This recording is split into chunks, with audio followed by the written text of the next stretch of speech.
Well, thank you, Dom, very much for inviting me. I'm really honored to be here at this first annual, I can't quite see my slides, first annual conference on nutritional ketosis and metabolic therapeutics. I actually was also at the first conference on ketogenic diet in 2008. I had been working on these ideas in my own little basic science world for a few years before kind of discovering this whole field. I didn't even know there was such a thing as ketogenic diet. I was using the keyword ketone-based metabolism. So I come very much from a basic science perspective, and I really feel like we're entering a new era where it's easier now to get funding, and I can say that because I've been trying to get funding for this stuff since 2005. And I think that as long as we kind of stick together, do good science, and really try and move the field forward, the future is extremely bright for metabolic therapies. Okay, so today I've sort of divided my talk into three simple sections. My research for many years, about 20 years now, has been on adenosine.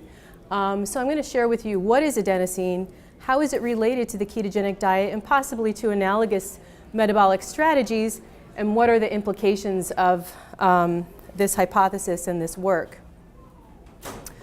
So first, just to get everyone on the same page, caffeine is an adenosine receptor antagonist. And many of you might have ingested caffeine this morning. Caffeine is the most widely used psychoactive drug worldwide. Its antagonism of adenosine receptors is responsible for the psychoactive effects of caffeine and also for the locomotor effects of caffeine. So this kind of gives you evidence that there is some kind of neurological effects of caffeine. In addition to being a neuromodulator, adenosine is also related to cell energy. So our cell energy molecule, ATP, can be successively dephosphorylated into ADP, AMP, and ultimately adenosine. So essentially what you can see is that adenosine is really linking cell energy to neuromodulation and as well as other biochemical processes. Now, one other word about caffeine is, it's interesting, is there always seems to be good news about caffeine. Caffeine seems to be protective against several neurodegenerative disorders. Parkinson's is one good example. It may prevent or delay the onset of diabetes. And recently a paper came out saying that caffeine is able to show some prevention in what's called all-cause mortality. So there always seems to be kind of good news about caffeine. The only bad news I've seen is high caffeine levels early in pregnancy may increase the risk of miscarriage. So one point to take away from that is if we do develop strategies that target these mechanisms, they have a very good chance of being perhaps effective and also safe because of the long epidemiological history of targeting this kind of pathway. So I'm going to take you back to the Big Bang, only semi-kidding. And that adenosine is a evolutionarily very old molecule. It's present throughout the body, and it was one of the prebiotic molecules in sort of the primordial soup. So it's been around for a long time, and this was really my initial interest in adenosine in that I was a very basic scientist. I was interested in learning and memory and plasticity and sensory processing, and I was wondering how are these processes influenced by daily environmental effects or metabolic effects or kind of non-pathological, slightly stressful changes in the environment that are similar to changes that would have been in the primordial soup, like changes in temperature, changes in pH, etc. So this is really my basic science perspective that I started with, and I wanted to see how those forces impacted brain activity and possibly brain adaptability, which is really the hallmark of our big brain. So our brain is adaptable and dynamic, which is very exciting, but it also must maintain homeostasis. So there needs to be a very delicate balance between this adaptability and maintaining the integrity of brain function. And I was delighted yesterday when Dave Diamond mentioned Claude Bernard for his kind of planting the seed that glucose is related to obesity. What I associate Claude Bernard with is being sort of the father of the concept of homeostasis. So that was a nice, unexpected link with the keynote to start off this conference. Oops. Ultimately, so I shared with you I'm not coming from really originally a clinical perspective or any kind of real disease perspective. My real passion is in brain health. I can't really say that yet when I send grants to NIH. But I really believe that if we can improve brain health, improve brain homeostasis, we can delay, prevent, or perhaps modify any host of different disorders. Okay, so what is adenosine? I'll start a little bit with what is ATP, and just to share with you again, ATP is adenosine with these 3 phosphate groups tacked onto it that are used for cell energy. Adenosine itself is an adenine and a ribose. So an adenine and a ribose. And this simple structure, you can see some of the features recapitulated here in the caffeine molecule, which is what enables it to bind at adenosine receptors. So that's kind of the structure of adenosine. It's highly water soluble, and it's rapidly metabolized in the blood, and it's present within your cells and also throughout the extracellular space. Oops. It's actually available in all operating rooms in small vials, and adenosine can be used in the operating room as an IV bolus if someone experiences a severe heart arrhythmia or I think tachycardia. And what will happen is adenosine receptors that are present in the brain are also present in the heart. And while it can modulate brain function, it's also powerful enough to stop your heart. And what they can do with adenosine in the OR is give this IV bolus of adenosine. It will essentially stop your heart quickly, but for a very short amount of time, and has an ability to sort of have the heart reset to a more normal rhythm once it starts back up. So we've seen that adenosine links metabolism and neuronal function. And what I'd like to share with you today are what are its immediate and potentially long-term effects, and what are the implications of that. So a little bit more about adenosine and what is, whoops, this clicker is a little bit touchy, is that it's been known for a long time, as I said, to be a neuromodulator and regulate brain activity. It's there all the time, and the ability of caffeine to modulate your brain activity is because of the endogenous presence of adenosine.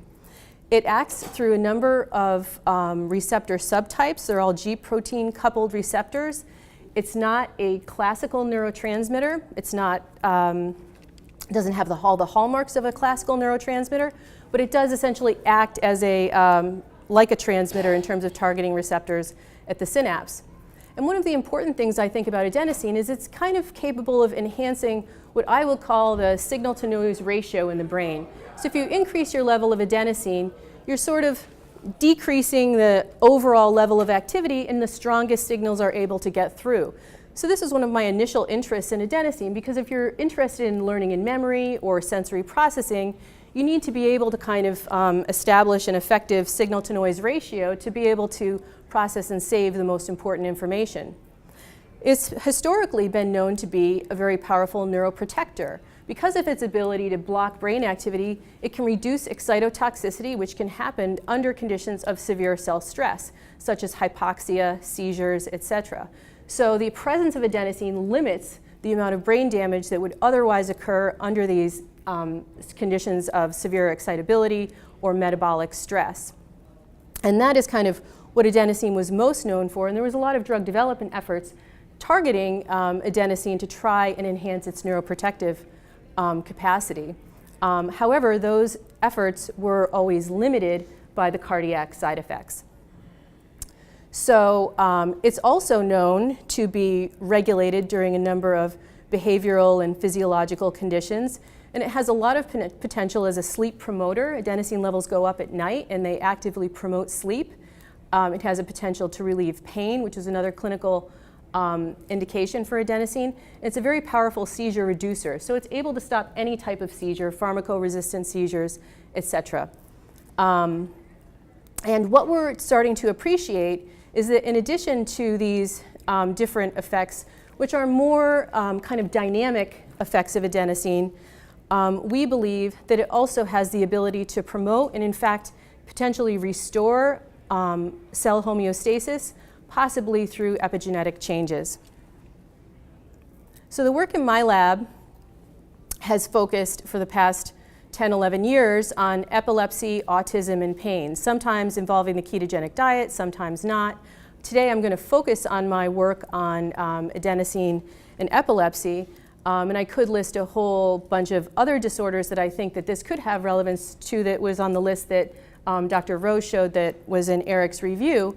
And as I mentioned previously with the epidemiological with caffeine, I really believe that this type of homeostatic approach could be effective with the potential for few side effects. Okay, so how is adenosine related to a ketogenic diet? I came to this hypothesis through my work on studying how could adenosine be regulated in the brain. So with the problem of the peripheral side effects, we needed a way to deal with adenosine in the brain without stopping the heart. And at the time that I started my work on adenosine, there was a lot of evidence that adenosine was increased during these pathological conditions. With my interest in dynamic changes in the brain, I felt like, well, it can't be around all the time just in case you have a stroke. Hopefully that will never happen. So what is going on and what other factors regulate adenosine? And this is some work that I did and some work that others did. We found that non-pathological conditions, including changes in temperature, some changes in electrical activity that might not necessarily be a seizure, but long-term potentiation, for example, receptor activation, circadian changes. As I said, it promotes sleep. So there are a number of other conditions that would regulate adenosine. And what were the substrates for a change in adenosine under these non-pathological conditions? So I tried to look at that. Was it just degradation of ATP? Was it increased release of ATP from the astrocytes, which have turned out to be a very important player in adenosine regulation, or perhaps direct change in the regulation of adenosine through the enzyme that phosphorylates adenosine and very powerfully controls adenosine levels, adenosine kinase. And through all of this work, I came up with a hypothesis. This pathological role of adenosine has earned adenosine the name of a retaliatory metabolite. So under conditions of stress, adenosine is released, and that limits the potential pathological effects of that stress. Under these non-pathological conditions, one common denominator that I considered through my work to regulate adenosine was potentially, pH. So this is a basic hypothesis I had a long time ago.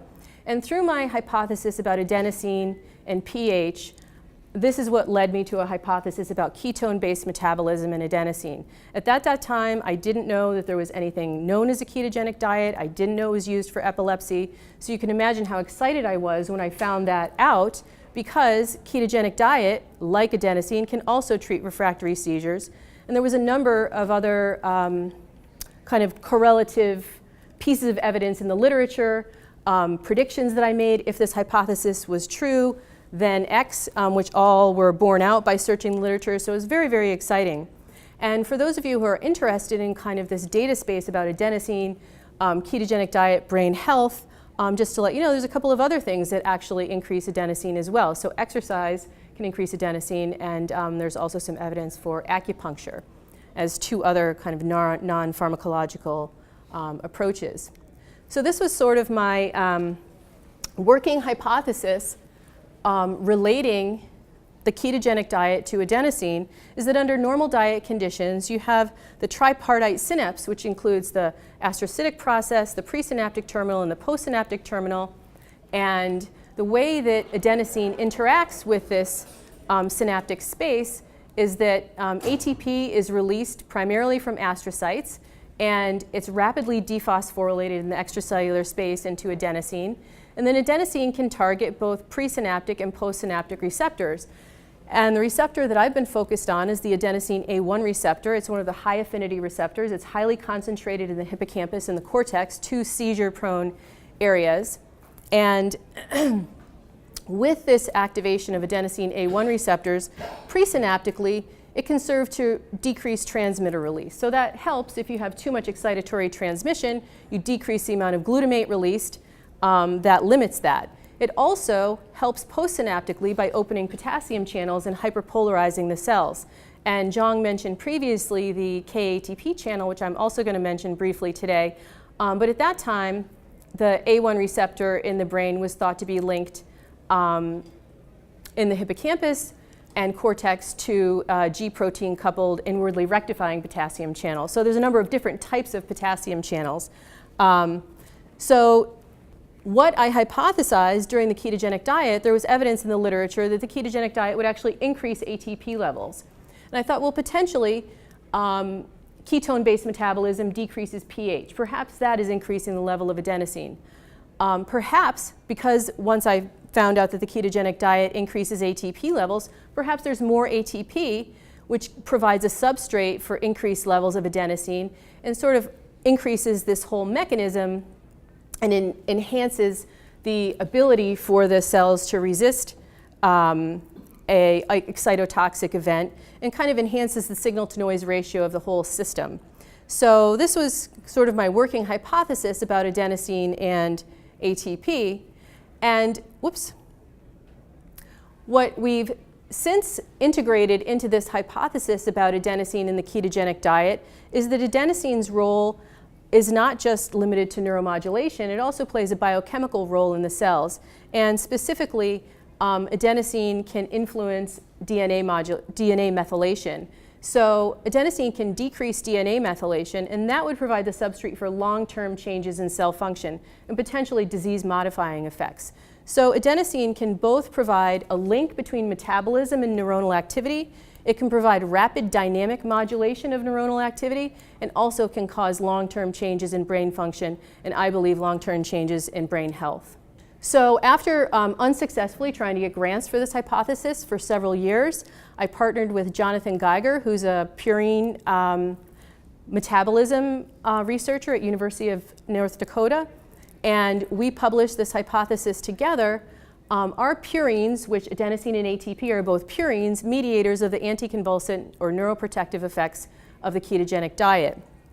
So this was a very exciting time. I was writing grants like crazy. I felt like, coming from a basic science perspective, having no clinical background whatsoever, I was very interested in like nuts and bolts things. But then I thought, wow, this is the most exciting thing I've ever worked on. They are going to just fund this like nobody's business. Well, let me just tell you, that was not what happened. But it has gotten significantly better, and it's been through sheer, really persistence, different study sections, different approaches, et cetera. So I think it's gotten better, but you still need to bring your best game to the table to get any funding for any work. And there's still, it used to be about 3 out of 3 bad reviews on my grants. Now sometimes it's maybe 1 out of 3 that's very skeptical still of diets or metabolic approaches. So I think it's, the tide is definitely turning. So when I tried to test this hypothesis, at that time I had a knockout mouse, the adenosine A1 receptor knockout mouse, which I thought would be a perfect mouse to check this hypothesis. And it was very difficult to get the ketogenic diet to work in acute mouse models of epilepsy. So I decided to backtrack and go for an in vitro approach. And at that time, there was a much more simple, I didn't want to torture you with a really complicated metabolic slide, but there's a simplified version that Zhang Ro and Chris Bao published saying what's really translating between the hallmark metabolic effects of the ketogenic diet and its anticonvulsant action, because somehow we have to explain this link between metabolism and neuronal activity. So at that time, what I focused on was, I knew that the ketogenic diet would enhance ATP, and I focused on the glucose because of some clinical evidence that ketones don't always correlate with seizure control, and from some research evidence, including some work by Tom Seyfried, that plasma glucose correlated quite well with seizures. So we did an in vitro approach, and this was my first real kind of test of this hypothesis. It wasn't in vivo, it was in vitro, where we used reduced glucose and we maintained or increased the amount of ATP in our cells. And in our protocol, what we did is we did whole cell recordings from individual cells in the CA3 region of the hippocampus, which is a highly seizure-prone region. And what we did is we just manipulated the level of glucose and the level in the extracellular fluid, maintained everything else the same, and we manipulated the level of ATP in our pipette that was patched onto the cell. So these are the different levels that we used. Generally, cell slice physiologists use a glucose level of 11 millimolar, which is actually much higher than a physiological level.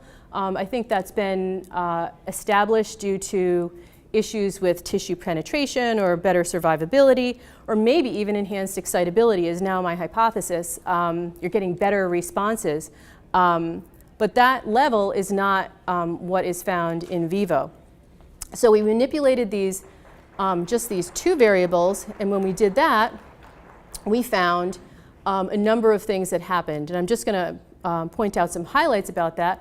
We found a change in membrane potential, we found a change in input resistance, and we found a change in the holding current of the cells, and all of the changes we found were consistent with an increase in adenosine. So this was very exciting. Now that we'd done this kind of metabolic manipulation, we found all these changes consistent with adenosine. We did a whole series of pharmacological experiments. This data is all published, so I'm not going to go through all of the data for you in the interest of time. But what we found is under these conditions that when we had either sufficient or increased ATP inside the cell, which is consistent with the ketogenic diet, and we had reduced glucose, it was still a physiological level, outside the cell, which is consistent with the ketogenic diet, we found that there would be some release of ATP into the extracellular space. The level of ATP in the cell compared to the level of adenosine is extremely high, maybe 10,000 to 1. And with this release of a little bit of ATP from the inside of the cell, it was rapidly converted in the extracellular space to adenosine, targeted the adenosine A1 receptor, and under these conditions, they coupled to the KATP channel, which hadn't been seen before. So this was a very exciting finding where essentially the cells are able to regulate their own inputs and shows kind of a homeostatic autocrine regulation of their own neuronal activity. So once we found this, we wanted to test this more in vivo. And if you could press the video. So we, oh no, it's showing on the screen over there. Well, I can just describe it. In the interest of time, I won't get held up by that. If you're on this side of the room, you can see it on the screen. It's basically my students running around with a big thing of lard, and we feed the diet ad libitum. So that's one difference between what Tom was talking about this morning. We house our animals socially, which I think is less stressful for them than housing them in single metabolic cages. I'm fortunate enough to have my own animal satellite vivarium in my laboratory, so it's a very kind of quiet, low hustle bustle kind of environment for them. But anyway, I wanted to let you know I do feed them an unrestricted ketogenic diet, and I do house them socially, and we change the food every day, and those are my students packaging it all up so we can do all of our daily feeding. And then if you could press this one, which might not work either, then you will see that my cute mouse friend, he loves it. So this is a little, we freeze it and then we put it in there and they check it out and they eat this diet with their friends and they're super happy. And so we did a number of in vivo experiments feeding the ketogenic diet. So to test the adenosine hypothesis, we fed rats this time, normal rats, not epileptic, ketogenic diet for 2.5 weeks. And then we made slices from these animals. Because in the slice preparation, I could access all the physiology and pharmacology that I just talked to you about.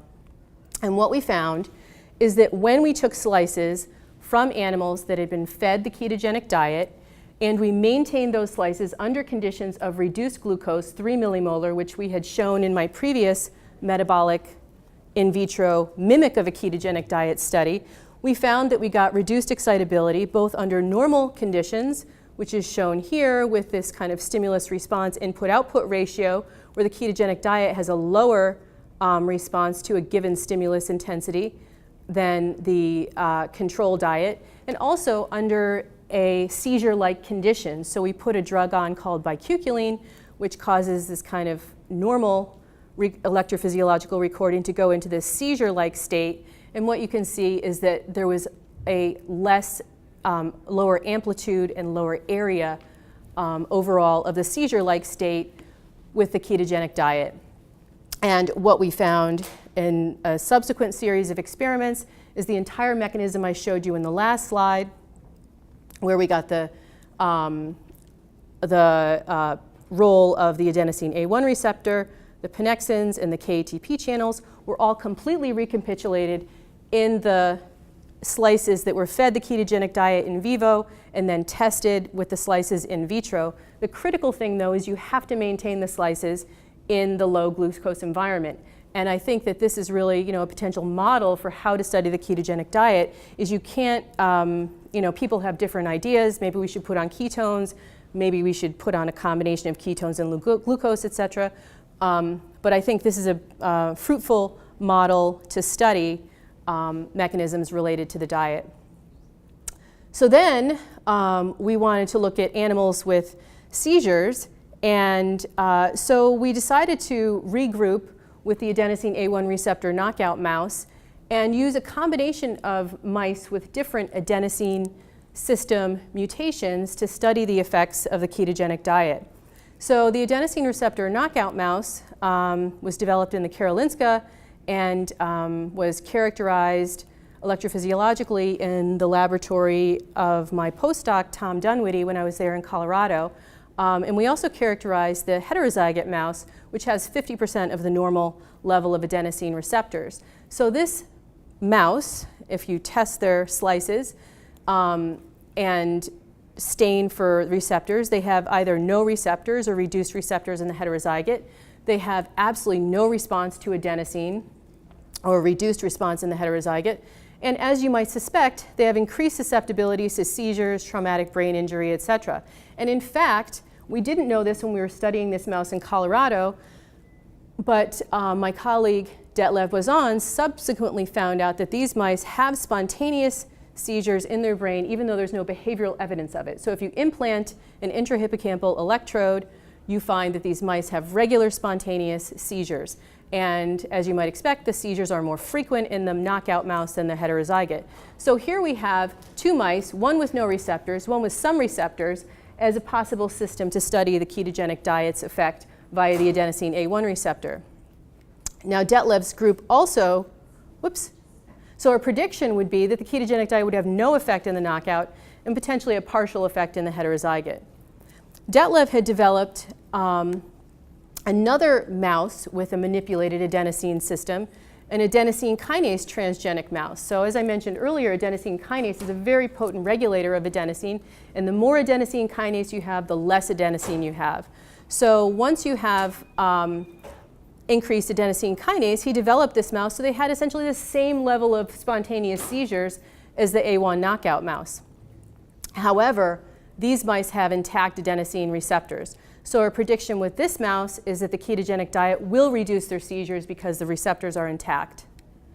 In the interest of time, I didn't go through all that data, although I love to because it was so exciting to make a prediction and then have your experiments actually work perfectly.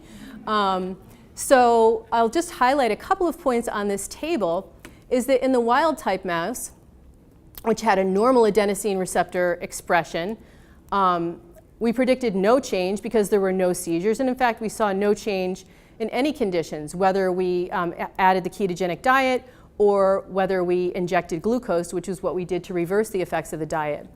In the transgenic adenosine kinase mice with intact adenosine receptors, we expected a robust suppression of seizures. We saw an 88% decrease, and that was reversed essentially completely with an injection of glucose. And I'll just highlight the adenosine A1 receptor knockout mouse. We expected that the seizures would not be suppressed by the diet, and in fact, they were not changed at all. 4% decrease, which was non-significant, and glucose had no significant effect. So this is a really satisfying demonstration in an in vivo model with a very clear transgenic manipulation of adenosine that the ketogenic diet didn't work under those conditions, and also provided additional evidence where we are using the ketogenic diet for a homeostatic regulation and normal activity is unaltered. As food for thought, the journal did this really cool hamburger made out of an EEG trace. And Dave Ruskin in my lab fit a real hamburger to it. But then we said, well, you know, if they really wanted to make the point on this, they would have made the hamburger without the bun to make a ketogenic diet. But, you know, anyway, still a cool picture. So the last main thing that I want to talk about today is, can the ketogenic diet prevent epileptogenesis, and does adenosine play a role? And is someone, oh, you haven't given me the sign yet. Okay, I'm just checking.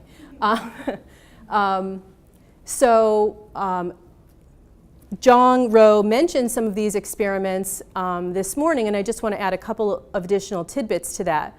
So the reason why I think this is so important is because we really need therapies that have kind of a broad approach and can impact the multiple aspects of neural, metabolic, and immune function and restore homeostasis. So he talked about autism as an example, where it's a multifactorial problem, and we need solutions that are going to really promote a multifactorial restoration of health. So for these experiments, is there any disease-modifying effect of the ketogenic diet? Can it promote or restore homeostasis?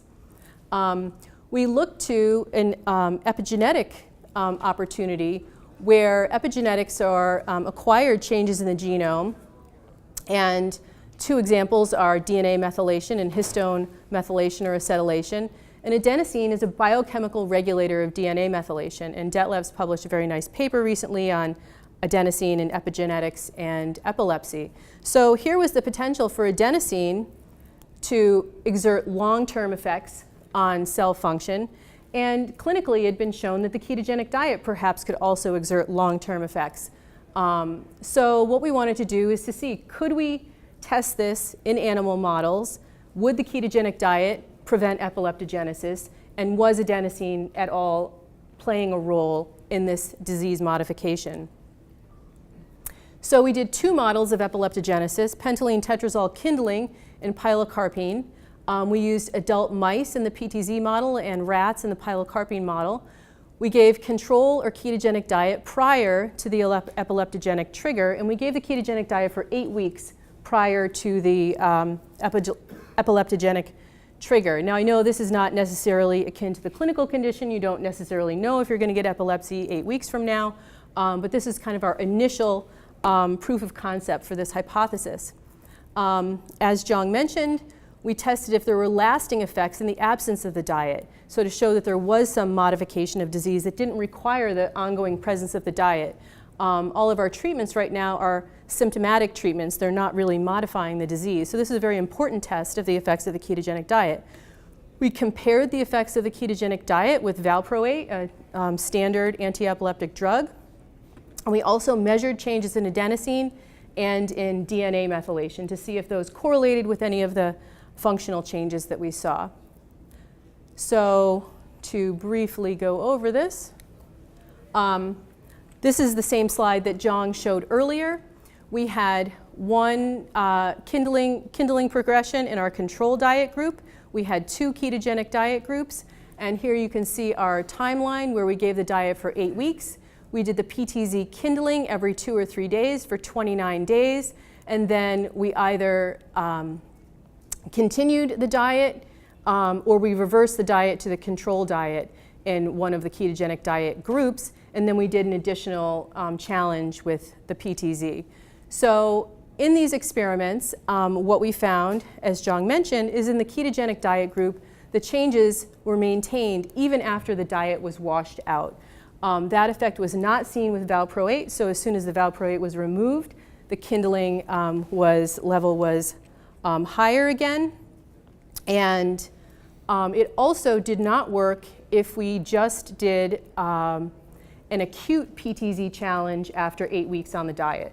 So it required this sort of progressive kindling after a longer administration of the diet to provide this difference between the diet and the ketogenic diet and the control diet, and also this prolonged reduction of seizure threshold increase in seizure threshold after the diet was removed.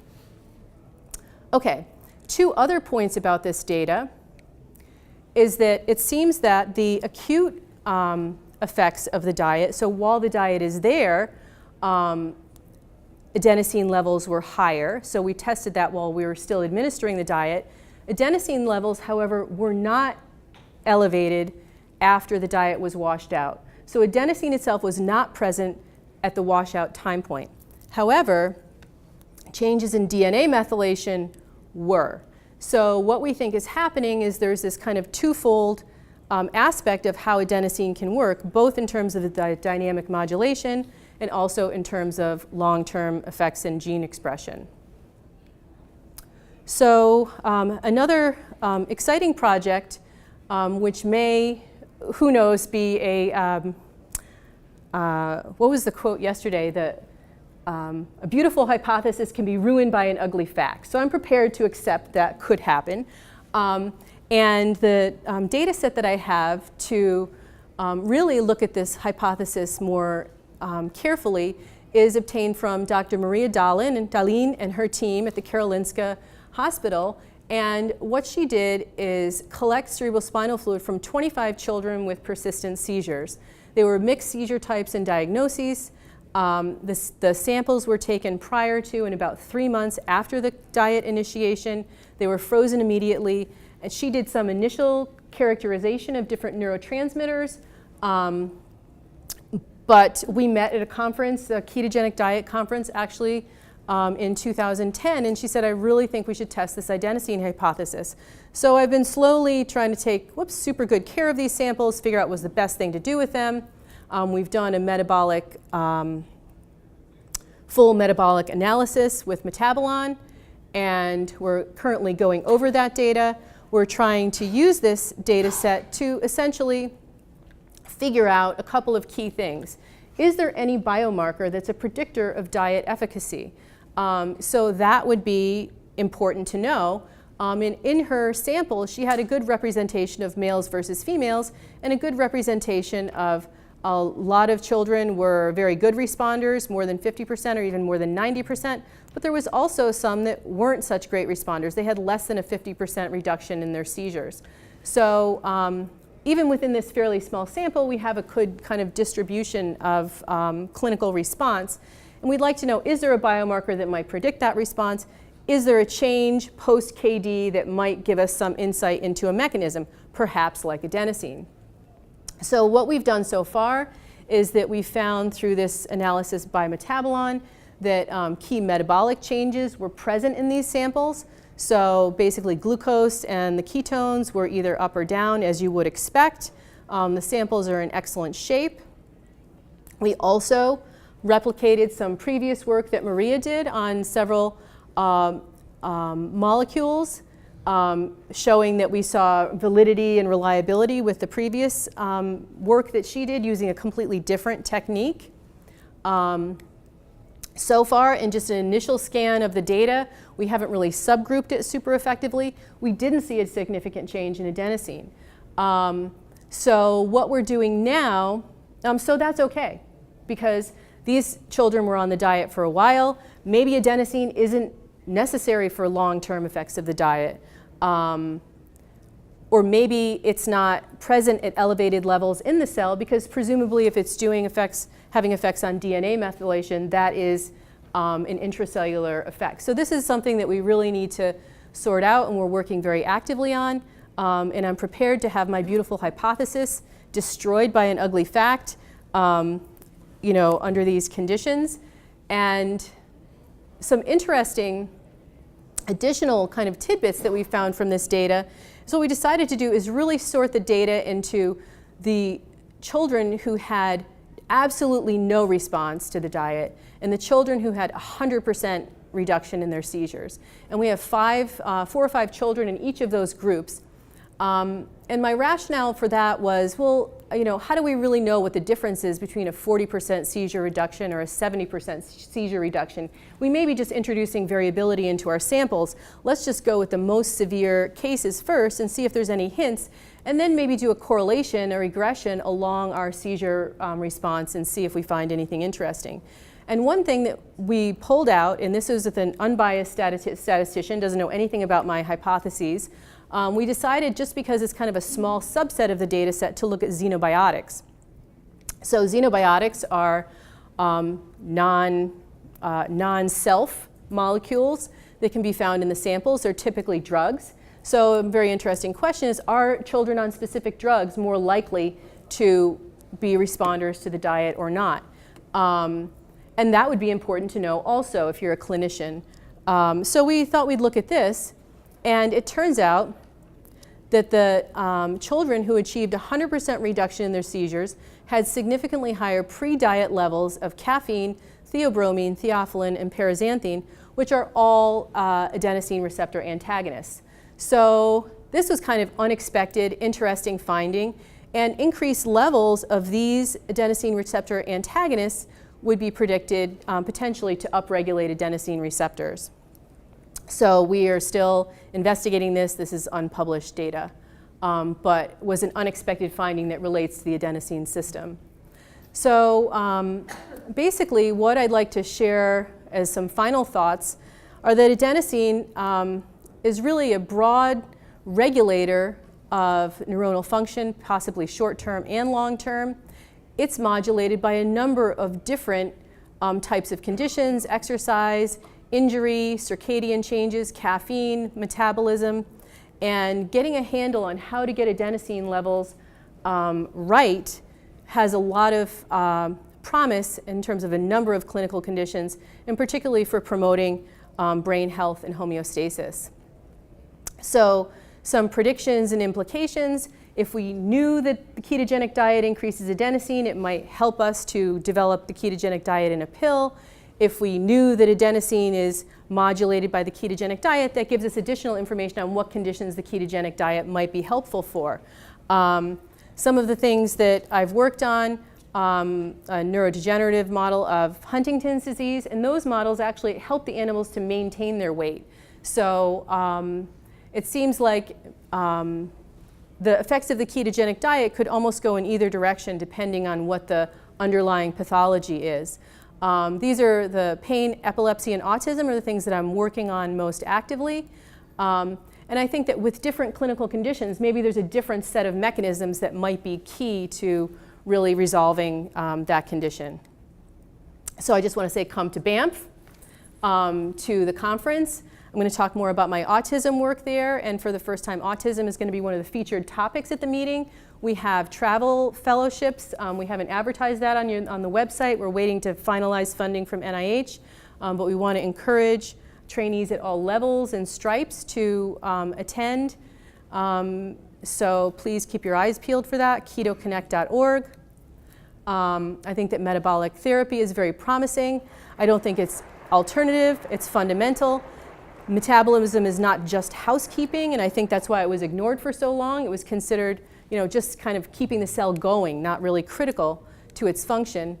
And when I was looking for Claude Bernard's picture, I saw one of his quotes that I really liked, is what we know already that often prevents us from learning. So I'll leave that as a little bit of food for thought. I'll thank my laboratory, particularly Masahito Kawamura, who did a lot of the beautiful electrophysiology, Dave Ruskin, who I work very closely with in the laboratory, a bevy of students, my funding, and I thank you for your attention.